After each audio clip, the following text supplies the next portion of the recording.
Meu filho construiu uma casa na árvore com o avô. Acordamos certa manhã e ela havia desaparecido, destruída por uma motosserra. Era perigosa e bloqueava nossa visão, disse o vizinho. Eu não disse nada. Dirigi até 2 cidades. Peguei algo e esperei a noite cair. Nos mudamos para o Jardim Florença, em São Paulo, logo após o divórcio. Eu precisava me afastar da cidade. Muito barulho, muitas lembranças e pouco espaço para meu filho ser criança. Encontrei uma casinha de 2 quartos em uma rua tranquila, com um quintal grande e um velho plátano que parecia estar ali havia 100 anos. Meu pai se mudou 6 meses depois. Ele também estava sozinho. Minha mãe faleceu anos atrás e ele nunca se casou novamente. Era o tipo de homem que não falava muito, mas sempre tinha alguma coisa acontecendo na garagem. Ferramentas penduradas nas paredes como se fossem parte de um santuário. Quando ele se ofereceu para construir algo com Lucas, meu filho, não dei muita importância. Imaginei que martelariam algumas tábuas e chamariam aquilo de forte, mas virou a praia deles. Todos os sábados e domingos, o dia inteiro, os dois estavam lá fora, serrando, perfurando, rindo. Lucas tinha 8 anos, mas ninguém imaginaria isso, pela forma como ele ouvia seu Joaquim. Ele seguia todas as instruções, media cada viga 2 vezes. Meu pai lhe mostrou como nivelar a base, ancorar os suportes, escorar os cantos. Eles não compraram um kit, não economizaram, construíram do zero. Levaram 5 fins de semana. Fizeram um pequeno deck com corrimão, uma escotilha com escada. Pintaram de azul e vermelho. Lucas inventou o nome, a Torre de Vigia. Ele até fez uma placa para ela. Dentro, havia 2 cadeiras dobráveis, uma lanterna, um walkie-talkie e os antigos binóculos militares do meu pai. Na noite em que ficou pronta, Lucas implorou para dormir nela. Nós o deixamos, verifiquei 2 vezes. Ele dormia profundamente com a lanterna ainda acesa. Aquela noite significou muito para ele. 3 dias depois acordei cedo e saí com meu café, como sempre. Foi quando a vi, desaparecida, não desmontada com cuidado, destruída, despedaçada, pedaços de madeira pintada espalhados por toda parte, lascas sobre a grama. O deck estava destruído, a escada havia sumido, e a árvore, o sicômoro, tinha cortes profundos na base, onde alguém havia serrado parte do tronco com uma motosserra. Parecia que uma tempestade a havia atingido, mas o céu estivera limpo a noite inteira. Eu ainda estava tentando processar tudo quando ouvi uma voz atrás de mim. Era perigosa e bloqueava nossa visão. Virei-me. Era nosso vizinho, o Sr. Arnaldo Cunha. Ele estava parado na entrada da garagem como se nada estivesse errado. Usava calça caque e camisa social como sempre, sem um fio de cabelo fora do lugar. Sua esposa, Dona Lúcia Cunha, estava atrás dele segurando seu cachorrinho. A princípio não disse nada. Não conseguia. Minha mente congelou. Tudo o que consegui fazer foi encará-lo. Você deveria ter tirado uma licença, disse ele. Aquela coisa era um problema. Sem falar na monstruosidade. Então ele se virou e voltou para dentro. Fiquei parado por um bom tempo. Meu café esfriou na minha mão. Aquela casa na árvore não era só um brinquedo de criança. Foi a única coisa que meu filho e o avô construíram juntos. Foram horas de trabalho duro. Era algo que significava alguma coisa. E Arnaldo mandou destruir. Eu não gritei, não chamei a polícia. Eu sabia como esse tipo de coisa acontece em um lugar como este. Ele tinha dinheiro e amigos na associação de moradores. Mesmo que eu registrasse uma queixa, nada aconteceria. Eles apenas diriam que o problema estava na divisa da propriedade dele ou algo assim. Então voltei para dentro. Sentei-me à mesa da cozinha, levantei-me, peguei minhas chaves e fui embora. Dirigi por 2 cidades até encontrar alguém que eu conhecia. Um sujeito com quem não falava havia anos. Não éramos próximos, mas tínhamos uma história em comum. Eu o ajudei uma vez. Agora era a vez dele. Voltei com algo no porta-malas. Era pesado, coberto por uma lona. O tipo de coisa que não deixa dúvidas quando usada corretamente. Naquela noite, não dormi. Esperei. Fiquei sentado na sala escura até depois da meia-noite. Luzes apagadas. Apenas o zumbido da geladeira e o rangido ocasional da casa se acomodando. Lucas dormia na minha cama. Ele não tinha falado muito o dia todo. Só ficava perguntando por que alguém faria aquilo. Eu não tinha resposta. Contei a verdade. Eu não sabia. Esperei até ver as luzes da casa dos Cunha se apagarem. Então me levantei, fui até a garagem e abri o porta-malas. O que eu tinha não era ilegal. Não exatamente, mas era o suficiente para ilustrar. Um longo rolo de filme plástico industrial. Alguns galões de emulsão de peixe, do tipo que paisagistas usam para fertilizar o solo. Cheira a morte. Peixe podre e lixo. Um cheiro que não sai com lavagem. Eu também tinha um pé de cabra, alguns pregos e outras coisas que prefiro não citar. Não pretendia machucar ninguém. Eu não sou esse tipo de homem. Mas não ia deixar ele fazer o que fez com meu filho. Agi rápido, em silêncio, usando luvas. Enrolei a parte de baixo da varanda dele com plástico. Preguei bem, para que nada vazasse. Depois despejei a emulsão por um pequeno corte que fiz na parte de cima. Ela penetrou e encharcou a madeira. O cheiro começava devagar. Depois, com o aumento do calor, espalhava-se pela varanda, pelo revestimento. Talvez pelas saídas de ar. Eu não me importei. Também deixei outra coisa. Uma placa igual a que Lucas fez para a casa na árvore. Mesma tinta, mesma letra. Mas esta, dizia, daqui a gente vê tudo. Bati com força no gramado bem embaixo da janela da frente dele. Depois fui embora. Na manhã seguinte, sentei na varanda tomando meu café como sempre fazia. Arnaldo saiu por volta das 7:30 da manhã. Vi o momento exato em que notou a placa. Depois ele sentiu o cheiro. Começou a gritar por Dona Lúcia. Ela saiu engasgando. Ele ligou para alguém andando em círculos, gritando. Eu não disse uma palavra. 2 dias depois, uma empresa de limpeza apareceu. Usavam máscaras. No terceiro dia, estavam arrancando as tábuas da varanda. Ouvi Arnaldo discutindo com o empreiteiro. Algo sobre o cheiro ter penetrado o isolamento. Pensei que seria o fim da história, mas não foi. Na semana seguinte, cheguei em casa do trabalho e vi a polícia à minha porta. Havia 2 policiais, um uniformizado e outro à paisana. Não eram agressivos, mas também não eram amigáveis. Perguntaram se eu tinha um momento para conversar lá dentro. Eu disse, claro. Lucas estava na escola.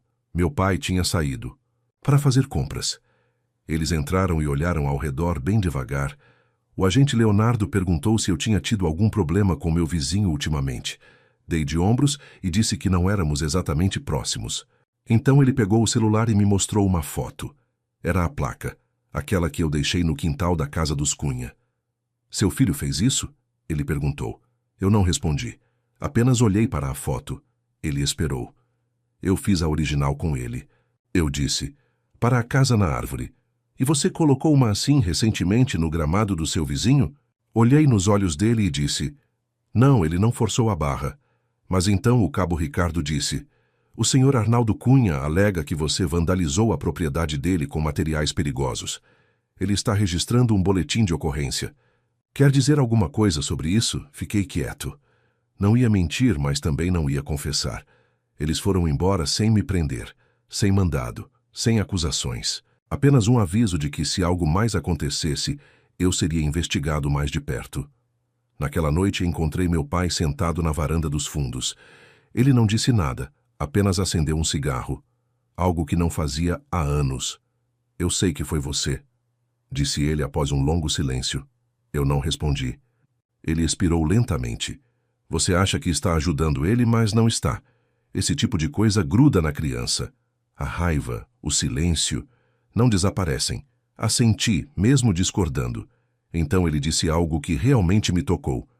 Você está se tornando o tipo de homem que costumava odiar. Isso ficou na minha cabeça por dias. Comecei a pensar, talvez eu devesse ter deixado para lá.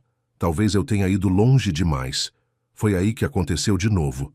Não comigo, com outra pessoa. 2 casas adiante, os Ribeiros tinham um balanço no quintal para os netos. Nada grande, apenas um balanço de madeira em formato de A, com 2 assentos e um pequeno escorregador. Certa manhã, eles acordaram e o balanço tinha sumido. A mesma coisa, cortado completamente em pedaços. Ninguém ouviu nada. Dona Célia Ribeiro chorava na entrada da garagem. O senhor Alfredo Ribeiro gritava ao telefone, como eu fizera antes. Foi aí que me dei conta. Não se tratava apenas da nossa casa na árvore. O senhor Cunha fazia isso com qualquer um de quem não gostasse. No segundo em que vi os destroços do balanço, algo em mim estalou. Não era algo isolado. Não era só um velho rabugento irritado com barulho ou limites de propriedade. Era controle. O senhor Cunha queria que todos naquela rua vivessem sob suas regras, sem barulho, sem risadas de crianças, sem lembretes de que havia vida do lado, de fora da janela dele. Fui direto para a entrada da casa dos Ribeiros. O senhor Alfredo estava tentando levantar uma das vigas quebradas, mas ele está na casa dos 70 anos. Ajudei-o a carregá-la de volta para perto do galpão. Suas mãos tremiam. Não pedimos permissão, murmurou. Disse que atrapalhávamos a vista. Era para os nossos netos. Eles têm 5 e 7 anos. Naquela noite, convoquei uma reunião. 7 vizinhos compareceram. 2 famílias com crianças pequenas, um jovem casal, os Ribeiros, e uma mãe solteira do outro lado da rua. Todos tinham uma história.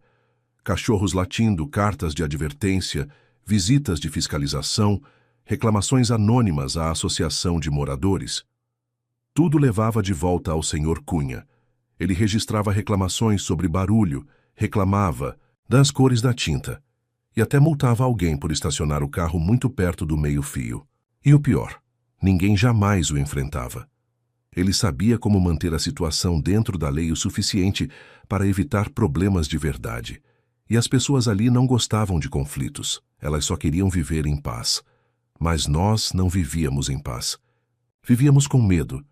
Então fizemos um plano, nada ilegal, nada de vandalismo, nada de ameaças, mas íamos deixá-lo desconfortável. Íamos dar a ele um gostinho de como era viver cercado por pessoas que não davam a mínima para o que ele gostava. Cada criança da rua recebeu giz de calçada e foi instruída a cobrir a entrada da garagem. As pessoas começaram a tocar música um pouco mais alto à noite. Alguém trouxe um tambor e o colocou na garagem. Os Ribeiros penduraram luzes de corda na cerca e recebiam os netos todos os dias depois da escola. E eu fiz a única coisa que sabia que o deixaria louco: reconstruí a casa na árvore. Não era a mesma, era maior, mais brilhante. E desta vez coloquei um holofote ativado por movimento. Quando você olhava da casa dos Cunha à noite, ele acendia como um farol. Eu sabia que ele tentaria algo, e tentou. Uma semana depois, peguei no meu quintal com um alicate de corte. Eram 2h17 da manhã. Eu me lembro porque olhei para o relógio logo depois de ouvir o tilintar metálico lá fora. Como se alguém tivesse batido em um poste de cerca ou derrubado uma ferramenta. A princípio, pensei que fosse um guaxinim. Mas quando olhei pela janela, dos fundos eu o vi. O senhor Cunha parado no meu quintal com um alicate de corte preto na mão, mirando a base da escada de corda. O holofote não tinha acendido porque ele veio pelos fundos, pelo estacionamento lateral. Desviou do sensor. Não pensei. Simplesmente me mexi. Peguei o taco de beisebol atrás da porta. Não calcei os sapatos. Saí descalço pelos fundos com o coração disparado. Não gritei no começo. Não precisava. Ele me viu. Congelou como uma criança pega roubando. E pela primeira vez desde que o conheci pareceu com medo. Que diabos você está fazendo? Perguntei com a voz baixa e trêmula. Ele tentou falar. Tentou inventar alguma coisa. É um risco que eu ia correr. Se você der mais um passo, eu chamo a polícia. Ele deu um passo para trás, depois outro. Eu tenho esse direito. Não, você não tem. Não mais. Se você chegar perto da minha família de novo, vai desejar que eu tivesse chamado a polícia. Ele ficou parado ali por mais um segundo, depois largou o alicate e foi embora. Liguei para a polícia mesmo assim. Eles apareceram 20 minutos depois, registraram um depoimento e encontraram os cortadores no meu quintal. Eu tinha as imagens da câmera que instalei atrás do galpão, uma que ele não viu. Isso deveria ter sido o fim. Mas uma semana depois, o senhor Arnaldo Cunha entrou com uma ordem de restrição contra mim. Disse que eu o ameacei, que o estava assediando, incentivando a hostilidade da vizinhança e tornando a vida dele insuportável. Ele até mostrou ao tribunal fotos da nova casa na árvore e alegou que o foco era assédio direcionado. E, de alguma forma, O juiz concedeu uma ordem temporária. Disse que precisávamos nos acalmar e que eu não poderia me aproximar a menos de 30 metros da propriedade dele. Tive que dizer ao meu filho que ele não podia mais brincar no próprio quintal. Foi aí que meu pai me chamou para conversar e disse: se você quer bater num homem assim, não lute com os punhos. Faça-o sangrar devagar, como ele faz sangrar este bairro há anos. E foi isso que comecei a fazer discretamente, com cuidado. E funcionou. Começou com as licenças. Fiz um pedido de registros públicos na prefeitura. Levei menos de uma semana para obter cópias de todas as melhorias, estruturas e cercas que o Sr. Arnaldo havia instalado em sua propriedade nos últimos 10 anos. Havia vãos, licenças vencidas, uma extensão de pátio que não atendia aos requisitos de recuo e um muro de contenção sem autorização de inspeção. Foi o suficiente para causar espanto, especialmente com o empurrão certo. Enviei denúncias anônimas para o Departamento de Zoneamento. Depois fui mais longe.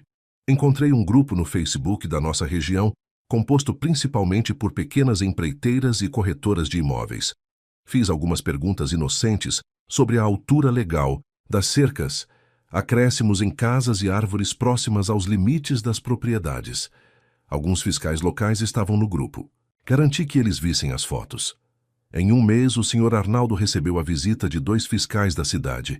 Observei da minha varanda enquanto eles percorriam a propriedade dele, tirando fotos e fazendo anotações, enquanto ele o seguia com o rosto vermelho, gritando. Foi citado, multado, e, em seguida, recebeu uma notificação formal para remover a extensão do pátio ou solicitar uma audiência de variação. Não parei por aí. Alguém apresentou uma reclamação anônima sobre a cerca dele estar em servidão pública. Outra denúncia relatava problemas de drenagem nos canos de queda. Cada denúncia o desgastava lentamente, legalmente por escrito. E, enquanto tudo isso acontecia, a vizinhança esfriou. As pessoas pararam de acenar para ele. Assim, crianças evitavam seu quintal. Alguém jogou ovos na entrada da garagem certa noite. Eu não sabia quem era, não perguntei. E o melhor de tudo, nunca toquei nele. Cada movimento meu era por canais oficiais, rastros de papel, sussurros silenciosos. Ele começou a se desfazer. Certa manhã, eu o vi parado no jardim da frente, apenas olhando para a casa dos Ribeiros. Nada acontecendo, apenas observando, como se estivesse esperando alguém cometer um erro. Então, uma noite, algo mudou. Dona Lúcia Cunha foi embora. Eu a vi sair em uma SUV lotada, ela não voltou. Os vizinhos disseram que eles estavam discutindo sem parar, que ela não conseguia dormir com o estresse constante, os inspetores, o fedor que ainda permanecia sob algumas partes da casa. Não importava o quanto ele esfregasse. Disseram que ele estava obcecado por nós. No dia seguinte, a placa de vende-se foi instalada. Deveria ter parecido uma vitória, mas não foi. No mesmo dia, Lucas estava sentado no deck da casa na árvore com um livro no colo. Ele não disse nada. Apenas olhou para a casa dos Cunha e depois para o quintal, onde antes ficavam todas as tábuas quebradas. Subi até ele e me sentei ao seu lado. Ele não tirou os olhos da página. Ele está indo embora por nossa causa? Perguntou. Eu não soube como responder de imediato. Tecnicamente sim, mas não por sua causa, Lucas, não diretamente. E com certeza não pelos motivos que fariam sentido para uma criança. Ele fez muitas escolhas ruins, eu disse por fim. As pessoas pararam de tolerar aquilo. Lucas apenas assentiu em silêncio. Uma semana depois, caminhões de mudança apareceram. 2 rapazes seguravam caixas enquanto o Sr. Arnaldo dava instruções. Nada de Dona Lúcia, nenhum amigo, ninguém ajudando. Só ele andando de um lado para o outro com aquela camisa abotoada que sempre usava, ainda tentando parecer que estava no controle. Ele não me olhou nenhuma vez, nem quando saiu da varanda, nem quando desceu à entrada da garagem. Mas eu assisti, não com orgulho, não com alegria, apenas com exaustão. Naquela noite, depois que os caminhões foram embora, meu pai e eu nos sentamos na escada dos fundos. Ele me entregou uma cerveja e disse: "Você venceu." Não respondi, porque já não tinha mais certeza do que significava vencer. Olhei para a casa na árvore, iluminada no escuro, e pensei em como tudo começou. Um projeto silencioso, entre um avô e um menino, algo inocente, algo bom. E agora havia um buraco em volta. Essa dor. Tudo porque um homem não suportava o som de crianças rindo.